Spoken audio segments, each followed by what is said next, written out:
Dans une Syrie ravagée par la guerre, ses habitants tentent toujours et encore de survivre comme ils peuvent.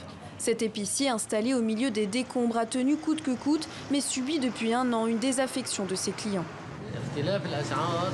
Mes ventes ont chuté de moitié. Parfois, les gens achètent juste des morceaux de légumes parce qu'ils ne peuvent pas se permettre de les acheter en entier.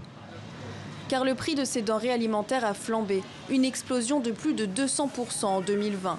En cause, l'effondrement de la monnaie, mais aussi les retombées de la crise financière du Liban voisin, ainsi que les conséquences de la pandémie de Covid. La vie n'a jamais été aussi dure en Syrie. Cette famille déplacée à la suite d'un bombardement en est témoin. Un jour, un mortier a frappé notre maison. Lorsque mon mari a vu les dégâts, il a cru que nous avions tous été tués. Et il a tellement été choqué qu'il est mort d'une crise cardiaque. Dans leur frigo, il y a à peine de quoi se nourrir. Leur repas tient sur ce réchaud. Nous n'avons pas mangé de viande depuis l'Aïd en juillet dernier. Quand je vais au marché, je ne peux regarder que les légumes car tout est trop cher.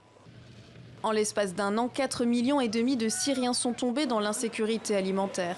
Une crise qui touche aujourd'hui 60% de la population, de loin le chiffre le plus élevé jamais enregistré selon le PAM, le Programme alimentaire mondial implanté en Syrie depuis le début de la guerre. Imaginez les enfants de 12 ans. Aujourd'hui, ils peuvent voter, 21, 22 ans. Et tout ce qu'ils ont vu, c'est la guerre. Donc, ce que nous devons faire d'abord et avant tout, c'est arriver à la paix. La deuxième chose est de reconstruire, s'occuper de la population, s'occuper des enfants, en s'assurant qu'ils commencent à aller à l'école, qu'ils aient une meilleure nutrition et en reconstruisant les infrastructures.